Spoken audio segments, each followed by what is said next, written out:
guys, how's everyone doing? Good, hopefully. Thanks to our speakers so far. It's been a really good night. So I'm here today, along with Adam, to present Rancher, which is a product, an open source product too of Rancher Labs. And we're sort of presenting it from the point of view of sort of a private container service. So how to use Rancher to build and run a private container service. So first of all, let's lighten it up a bit. If anyone sees Marty McFly around tonight, let me know. Apparently the flux capacitor is already containerized. So let's talk a little bit about Rancher Labs itself. So they're based in Silicon Valley, they're in Cupertino. Their background actually comes from way back in 2008, backwithcloud.com, which if you go back further there is known as a different name called VMOps. And they've essentially built CloudStack, which further from there went into Apache and incubated. And back in the day, prior to OpenStack and sort of post-Eucalyptus, was actually a pretty big thing. It started being consumed as a private cloud by a lot of companies, and it saw some really good sort of wins there, including companies like Zynga, which used to scale out in sort of complement to their AWS public cloud usage. Then back in 2011, Citrix acquired them, which is good. And then later on, I guess the team there, all those guys were sort of wanting to move on to bigger and better things, and they started Rancher Labs back in 2014. And Darren Shepherd, one of the founders and CTO at Rancher Labs, is a member of the Docker Governance Advisory Board. You might know him on GitHub as I Build a Cloud, which is he's the did systemd Docker and a few other contributions to the community. And he's a big contributor there. So Rancher Labs today, just with what they've been doing, in particular with Rancher and some of their other products in the GitHub repositories effectively, 40,000 pulls on the server of that image from DocHub. You're looking at over 450,000 at the moment pulls of the Rancher agent, which effectively is what runs in each of your Rancher or Docker hosts that are managed by the server. And there's already 800 beta registrants with the company. They're still in the pre-1 stage, and it's getting really close to V1, to the GA, hopefully by end of year. And they're kind of releasing weekly in that respect, so sort of weekly sprints and doing the whole GitHub open source thing. So let's have a bit more of a look at what they're doing on GitHub there and in the community. So first, like I spoke about, is Rancher. Open source container management platform, orchestrator, sort of jack of all trades, but does a lot of really cool things. And that's what we're talking about tonight. But essentially it's a Docker image, runs in a container, and it's a UI and an API. Rancher OS, or OS, is actually a very minimalist container operating system. It's only 20 meg, and it actually runs two Docker daemons, a system one and a user.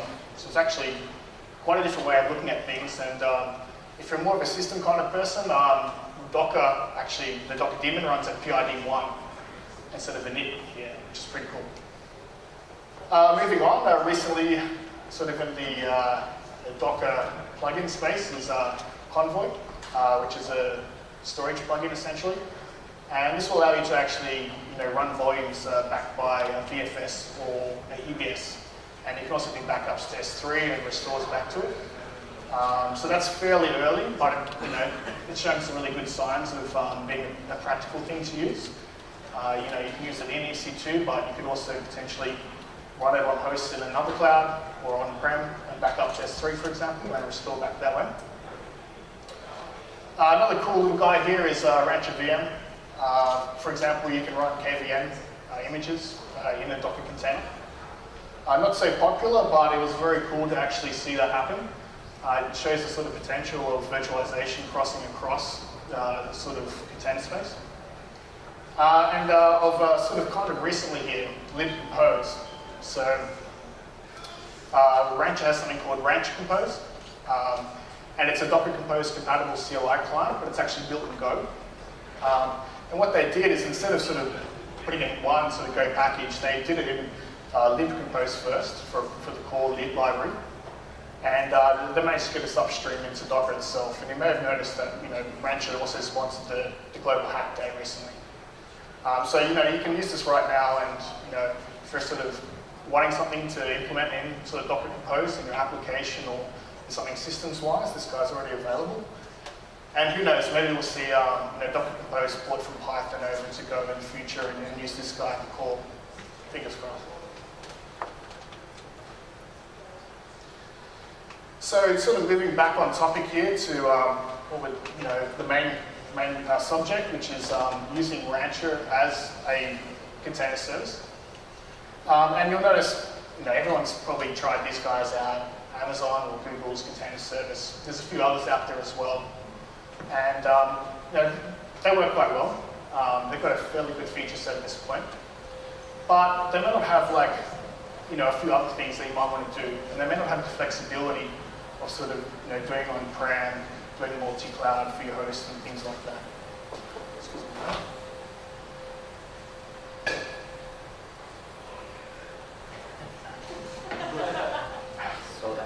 Getting a dry mouth already. So, let's have a look a little bit further into the topic. So what we've got here is your typical sort of diagram that's got the big oval in the middle, and of course the actual product right in the center. What we're essentially looking at is four sort of elements of what we're doing here, typically in organizations, whether they're sort of small, medium, or up to the enterprise. You've got your sort of compute resources down here, which will be sort of on-prem and your public clouds, and you've got sort of more of your dev-like sort of clouds, and of course we chuck things in like Meetup here as well. But on your left-hand side, you've got all your DevOps tools, everything that DevOps like to use, including the CI stuff, your configuration management, your monitoring, all those sort of orchestrators as well. At the top, you've got user and your teams. Of course, we need some identity to back that, as well as sort of role-based access. And then on the sort of right-hand side here, we've got this middle ground here, which is in the new world of container management and orchestration. And Kubernetes went GA, very popular. We've got Docker Swarm in the Docker native space. And I guess we can call them orchestration frameworks or orchestrators. And what we're sort of saying is Rancher can sit in all the middle of that. It can hook up to your identity, it can integrate with your tools, it can run or manage your orchestration systems, and of course it will sit on top of this infrastructure here, whatever you've got. So let's break it down a little bit more in terms of what a private container service might be, sort of from a layered stack point of view. So we start off with whatever it is, and we sort of say in the back end, we need some user identity and users to it, which will be the typical directory. And in Rancher's case at the moment, it might be LDAP or it might be GitHub auth that does support that. We'll also support local login from your shell. And of course, now we get into the actual sort of implementation of what you're running in terms of environment and what resources would exist inside an environment. So we start off with sort of like a Docker host. We get some more Docker hosts, and we sort of move up into it may not be large scale, but something that orchestrates that, which might be Docker Swarm, multiple Docker hosts. There needs to be some kind of connectivity here between it all. Then, of course, we have multiple teams, multiple environments. There might also be potentially other sort of orchestrators in this space, like Kubernetes. Whatever you might want to run.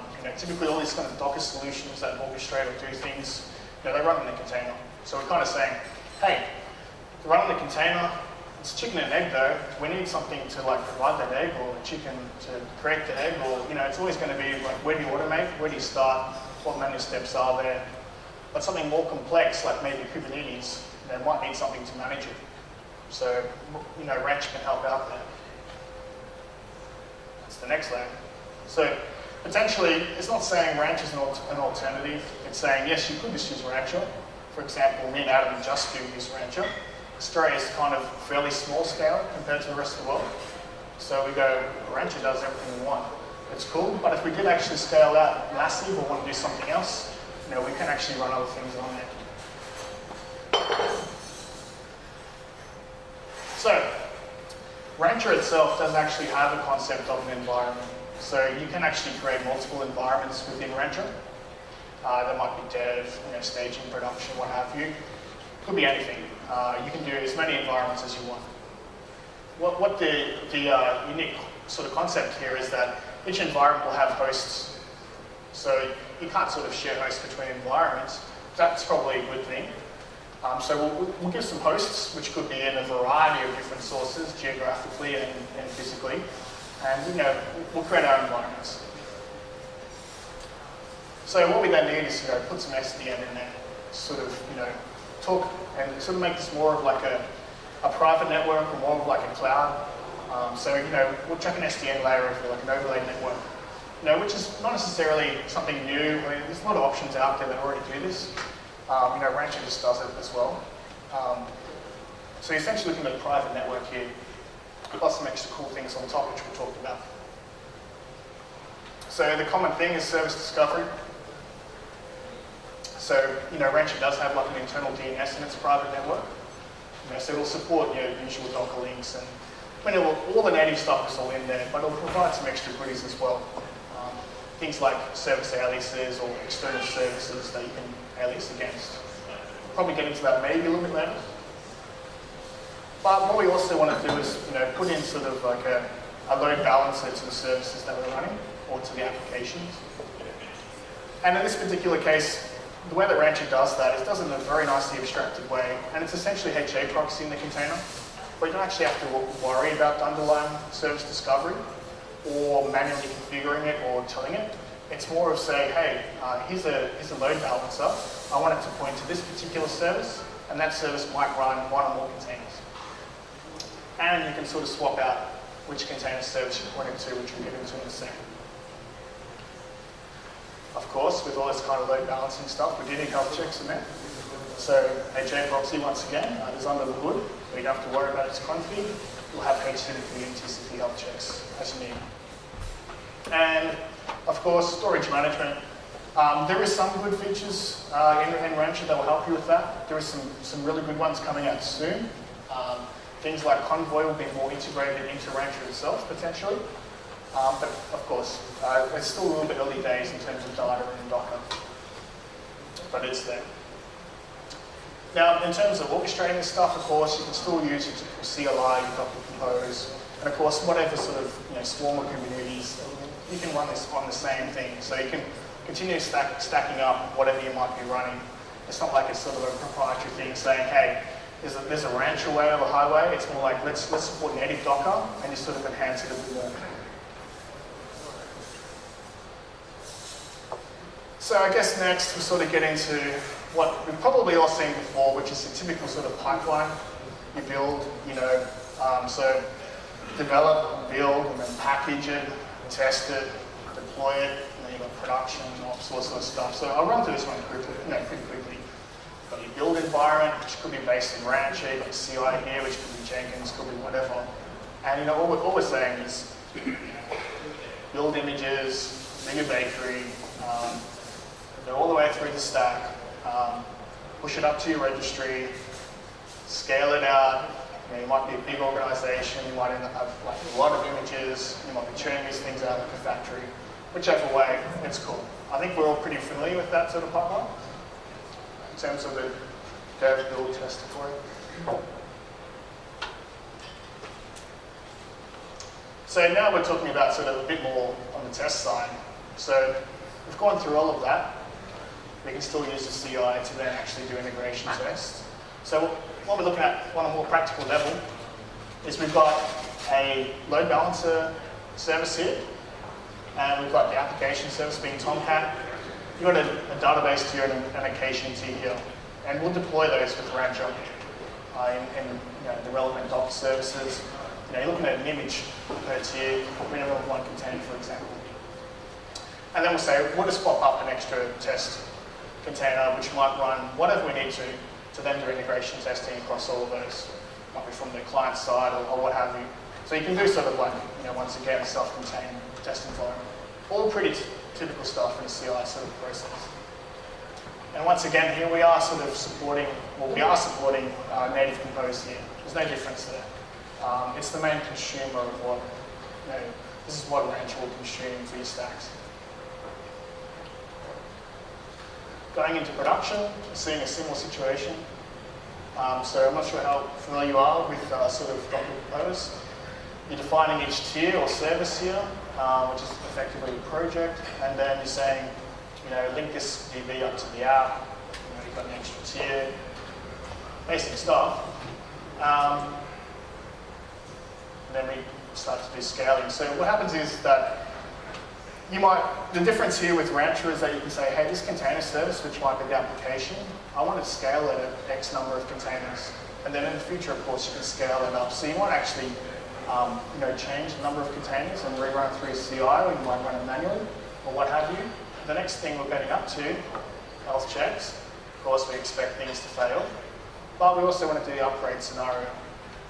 So doing sort of Docker native, we do know that we're going to do downtime. We're going to stop a container and replace it. And one of the main things, at least what me and Adam have been doing with Rancher, is using it for zero downtime upgrades, particularly with the applications here. So we're saying n+1, and then let's then point LB to the new container service. And now what happens there is that you've got the HA proxy in the container, which has got the health checks. That really helps. You're then swapping it over, so all new TCP connections that come through will point to the new container service. But also, because we're potentially stopping the original container service here with the app, HA proxy natively is not going to sever existing connections. It's going to wait for those to close. So we expect that HTTP connections will close pretty fast, a few seconds, maybe 30 seconds. If you've got long TTL, it can sit there for ages. And the upgrade process that Rancher Compose supports will actually abide by that. So in theory, we haven't got really any edge cases here that receive kind of downtime, which is a good thing. So, all that being said, the timing today was just a little bit off because tomorrow, in theory, or at least very soon, there's going to be a new sort of feature coming out in Rancher, which is like a catalog, a service catalog, or a self-service catalog. And potentially, you'll be able to go and pick all these guys in a typical self-service fashion. And this might be what it looks like. It's coming out probably tomorrow, fingers crossed. And essentially, I could go and get that Kubernetes stack. I can, go and get Docker Swarm. I can go into whatever it might be and run it up. Stuff like monitoring or logging stacks. Everyone's like, I'm running a private container service. I need the monitoring and logging. Well, it shouldn't be like a big effort to dev test and bring it up. It should be more like a one-click. So let's put that in there. So depending how we go here, see how the guys go. It might provide some further sort of abstraction where you can actually choose fields specific to that service, which might translate into, for example, environment variables in your compose file. So you might be able to, that might be extracted quite nicely in the UI here. So you can go, oh, yep, I'm an end user. I know I need this little basic thing or whatever it is, deploy it. I don't need to be a DevOps potentially. And then jumping ahead again, it's probably going to provide more of a bit of a different view in the UI here in terms of what that stack from the catalog looks like once it's run up. We'll see what it looks like. And of course, it should be a sort of a nice abstraction to upgrade those stacks as well. So abstraction's hard, but hopefully this works quite nicely on a high level.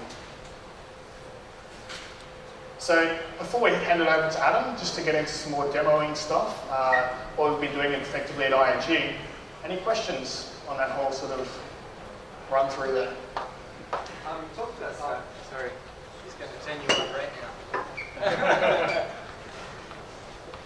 You talked about scaling. Does it scale on load, or does it just use the native Docker Compose scale? So in the case of Rancher Compose, it takes a Docker Compose YAML that has this extra Rancher Compose YAML, which actually will have your scale setting there in terms of the number of containers. Docker Compose supports that natively. Yeah, it does. In this case, it's just sort of interpreted a little bit differently by Rancher. So the way that Rancher actually takes it and puts it within a Rancher service is a little bit different, which is why we usually actually sort of belong in that YAML file instead of this YAML file. It's a very similar concept, but when you're looking at how HA proxy will consume it, it kind of needs to be differentiated. Are there any other questions? Are we ready for some demos? Woohoo! Let's go. Hello. My name is Emma. That's there. See if I draw me out again. All right. So I'm going to do a demo of Rancher Compose, a really very super simple demo. Before I start, I just want to ask this: has anyone here seen Rancher yet? Has anyone here actually used it? What about Rancher Compose? Have we got any people with any experience? Oh, I might actually show you guys something new. Before you move on, anyone using Rancher for production? Oh, using it, yeah, in production at all. Okay. Wow. All right, good. So how do we do it? I don't know how to use PowerPoint, man. I'm a Mac guy. So just press. What was it? Oh, yeah. All right. Before I start, I'll just quickly introduce myself. I work at IAG. I've got a developer background, and I've been trying to do this DevOps thing for a little while. I don't know how I got into it. I just sort of assumed the role, and I've been sort of going with it. So I work in what's called a rapid delivery team in IAG. So, that means we are paid to break the rules and try and get things done on the side of the usual sort of path. We have, our team's called Copper, and the reason it's called Copper is, I explained this last time I talked, which was about 12 months ago. The reason our name is Copper is because we wanted to sort of distance ourselves as far away from the gold standard that's performed as far as development process in a corporation. So we're Copper, we're like the furthest metal away. So we do everything differently, and the whole goal for us is to get things done quickly and cheaply. When I'm working in this team and I'm not putting out fires and doing all this other stuff, I'm chipping away at this mega project we've got to put together a PaaS for this growing demand for infrastructure at our organisation. So I spoke last year about the Docker journey that we had to date then, and at some point I'll come back and sort of talk about our Rancher journey, which has been pretty good so far. And that's me on Twitter. So the Rancher story is, quite involved, but I'll go through it really quickly. We first looked at it at the beginning of the year. I was evaluating all these different container service platforms, open source obviously. Rancher stood out because it had a really good UI, like that. My manager really wanted something that he could use, who's not very, as technical as the team. And Rancher really shone in that perspective. But it was early stages, and we had some issues with getting it to work on-prem, particularly dealing with proxy issues. I'm sure people have dealt with things like that before. And due to the workload, I had to park it. But then, later, around mid-year, I'm not sure exactly when, Chris came along, and things started to improve in that area in particular.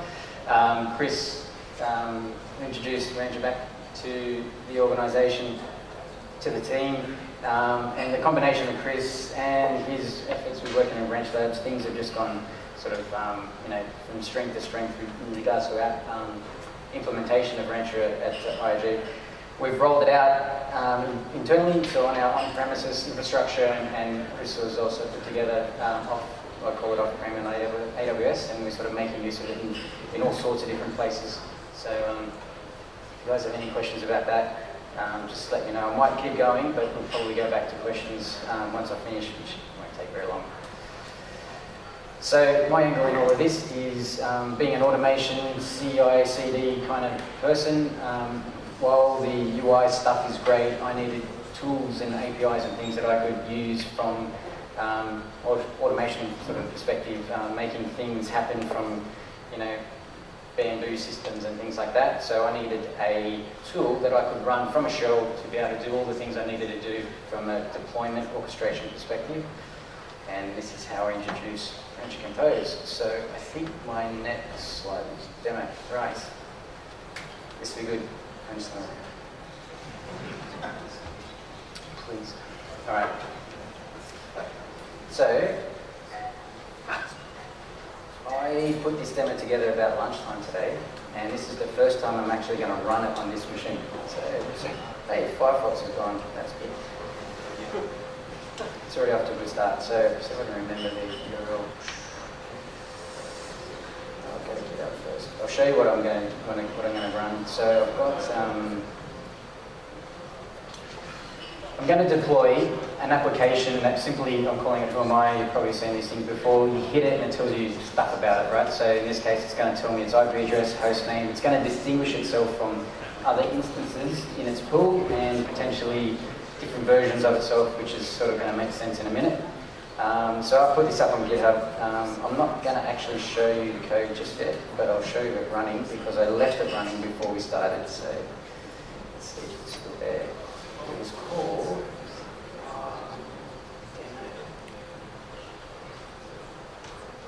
Why isn't it coming up? Yeah, I missed it. There it is. Come back. My brain's not working. Alright, well here we go. Here's Rancher. And on Rancher itself, I've added a host. And this is where the service is going to run, so I'll copy that. Please be running. Oops, on the board.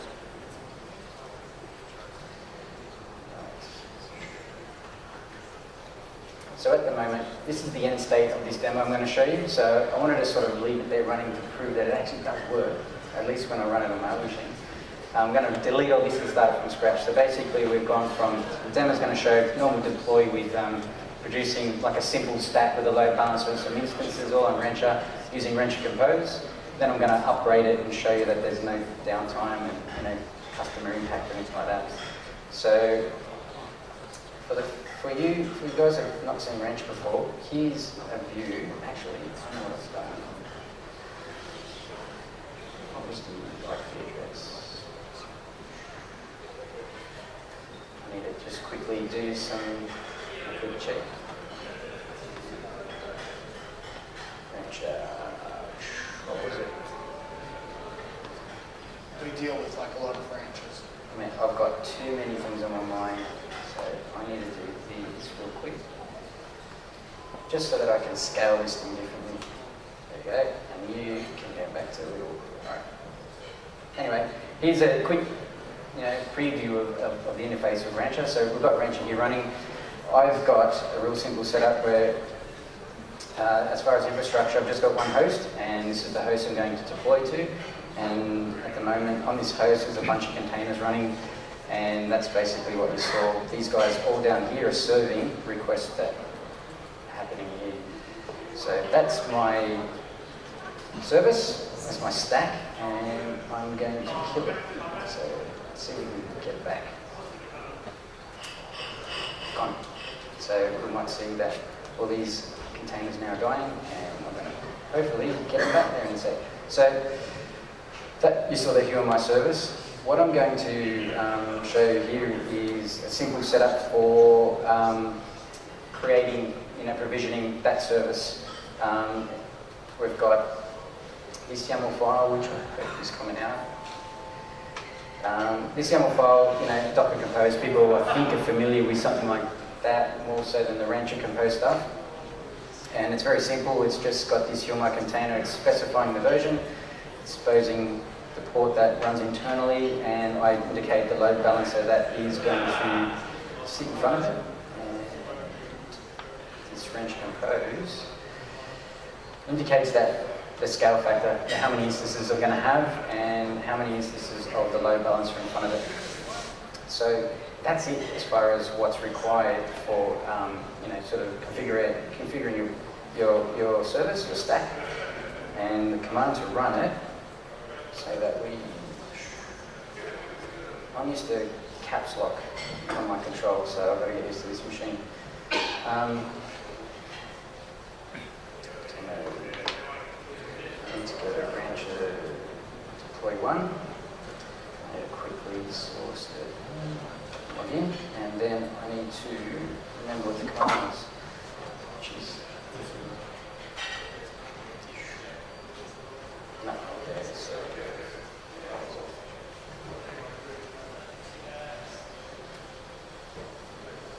sorry guys. I wish I had more time to prepare this, but I didn't. Like I said, I do this at lunchtime. So anyway, here's the command. Rancher compose. I'm just specifying a particular project name. I'm running the directive up and running with -B so that the command exits after it's successful. And it's now talking to my Rancher service. I should have had this ready.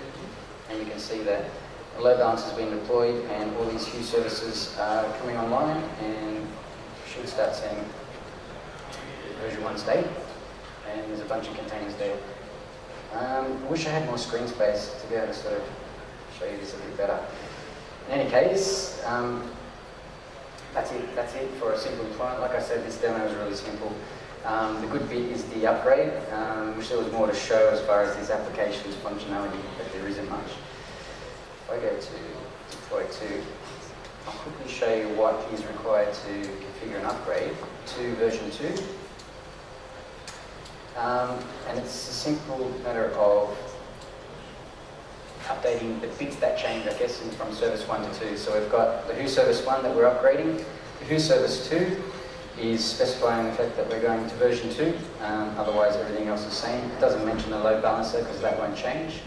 And so we will see, if I pull up the graph, we should see this happen in real time. And what I'm going to do down here, if I can just squeeze all this in, this is not going to look very good. I'm going to actually smash the service with lots of requests.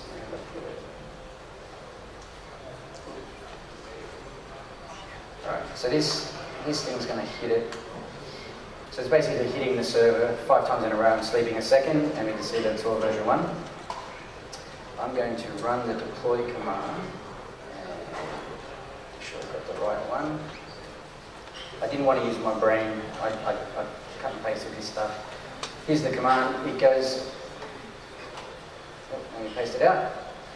So Rancher compose, I'm working on that project, simply upgrading from service 1 to service 2.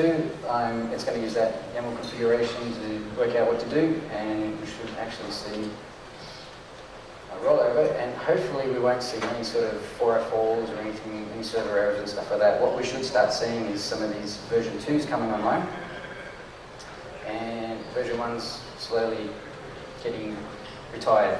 And yeah, so that's pretty much it. I was going to say about that. Yeah, I guess the fact about this being a status service, it's really simple. It's one of the really simple examples of a deployment here. We've got nothing to worry about as far as sticky sessions and bleeding connections and things like that. But I try to keep this as simple as possible. So we've got version 2 all deployed there. I don't know if this script is still running. Yes, it is. And I think eventually this will indicate that there's no more containers. And then the last thing to do is to clean up the retired service. So I'll show you that real quick, and then we can basically go on to, so basically running remove this service 1, and that should disappear. So you can sort of place all of those in the CI or your continuous deployment process there, delivery, where you can upgrade the service, and then you can remove the old service. Or if you're kind of doing A/B testing or more canary where you might revert, you can actually reverse it. So it's the option of keeping that service. What I might show though is just briefly before, just distinction, if you don't mind, just between the load balancer. So if you have a look at the load balancer here, we've got one agent. And just to sort of see what's actually going on under the hood, we can actually launch a shell directly in Ranch here, which is pretty cool. But we'll just have a look at the HA proxy configuration here. And what you'll see, whether I can increase that or not, but here you'll actually see the private IPs for those containers which are in that service within Ranch's SDN network. And of course the port they're running on within the container. So no host container is here, and that's basically the distinction with the Ranch Compose versus Docker Compose. So actually using that discovery to then actually configure the HA proxy and point directly to the container. And then when we do the upgrade, obviously orchestrates that. I think the key thing here is they don't have to worry about implementing a run service discovery. We're actually just using a platform that does it for you. So, yeah, okay, I just wrapped it up basically by saying like it was a sort of a bit long-winded, but the idea of the demo was that I was interacting, orchestrating, doing everything I needed to do from the command line, so I can basically make use of all of this sort of stuff in my orchestration automation platform. Basically showing the fact that this tool is best of both worlds. It has the rich UI and it also has a really useful remote control tool that I can use for orchestration, and that's it.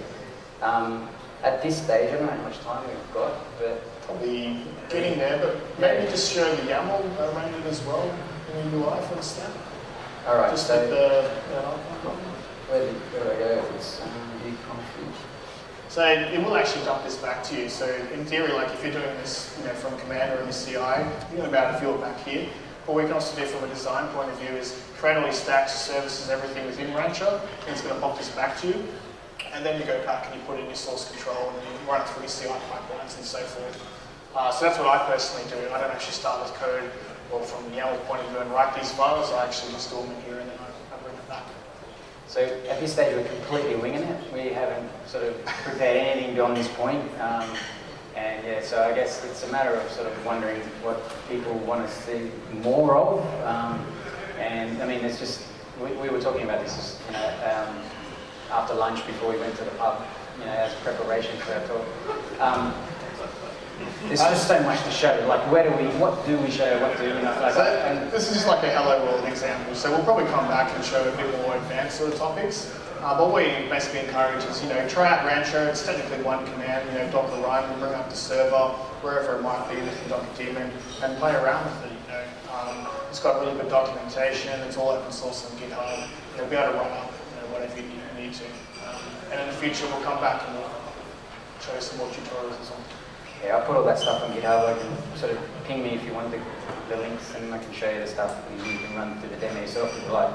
So but that's it, guys. Unless there's any more questions or anything at all. Yeah, any questions? Wrap it up. Yeah. There we go. Is that working? Thanks for showing us that. It looks very similar to Tutum. I don't know if you're familiar with that. Yeah, it has some similarities, and I think they share some libraries as well in the UI. Many people in the Tutum forum say that Rancher is kind of the OS version of Tutum, which is a commercial product.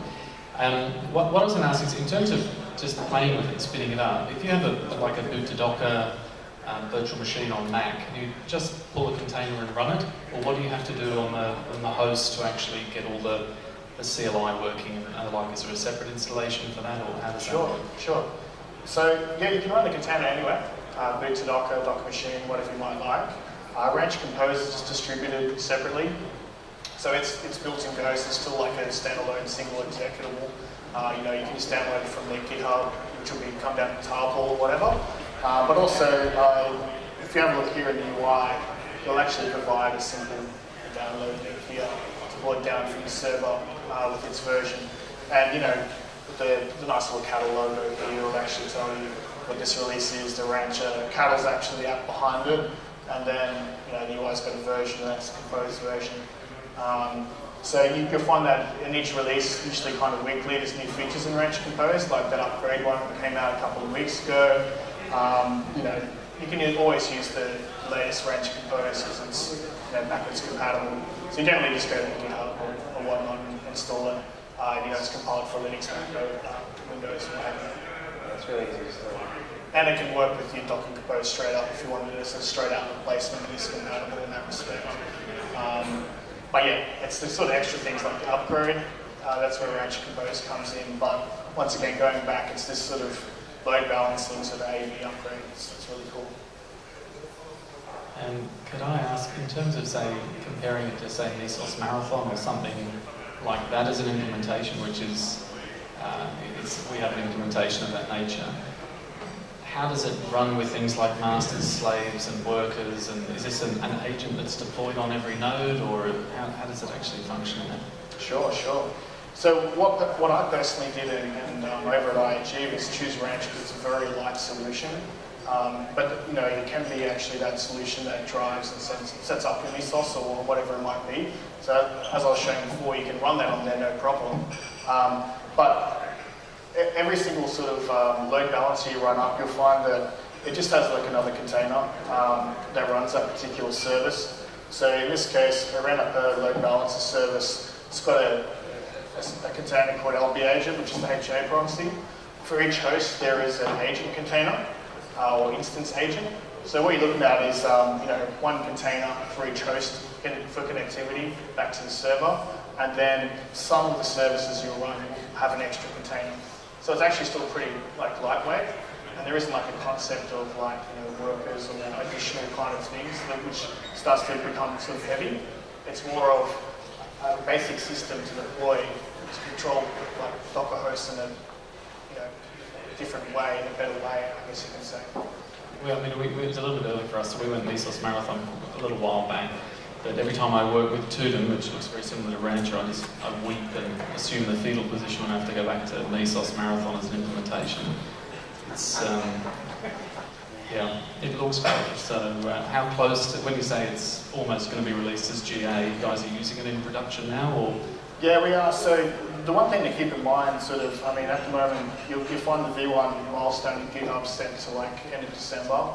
It was going to be kind of around this month, but they're sort of moving it forward a bit for a bit more features and a bit more QA. But we're using it in production. The one thing to keep in mind is that upgrades are technically not supported in terms of it could break stuff, particularly if you might jump one or more point versions. So we're kind of trying to avoid upgrades. What we'll do is we'll have everything in source control and CI, so we can just replace the entire Rancher and everything else. But you would generally run Rancher on a separate host. It does need a gig for its, it is a Java application, so you might only need half a gig memory to run it. But sometimes when you're doing more heavy stuff, it's going to want the 1 gig. Not much, but basically just run it on a separate host so it's easy to maintain. Which might just be an EC2 instance or whatever, DigitalOcean, wherever it might be. So we just try to avoid upgrades for the production instance of Rancher, but we'll actually run multiple Ranchers for other environments. But then once GA comes out, upgrades are supported, and we'll run the HA setup. So if you check out the docs, it's actually multi-node setup, which is HA. It's got Zookeeper in there. You might use your RDS or whatnot for your database. It's actually MySQL on the back end. So yeah, it's just the upgrade thing. So we did have a couple of experiences where, of course, the upgrade kind of broke a couple of things. You do volumes from with your container, but yeah, it's expected. It's pretty clear in the docs. Just mentioning that while we were performing these upgrades, because it's itself just a container, the Rancher service is just a container. When it breaks, it doesn't impact anything else that's running on the Docker host. So there was a period there where we've had Rancher, the server going down and not impacting anything that's actually running in production because it's there on the side, and you fix it and get it working again, and then it picks up, basically, resumes operation from where you left it. So that's been the experience we've had so far with it. So I mean that approach is just awesome. Peace of mind, I guess, when you're making changes to the platform.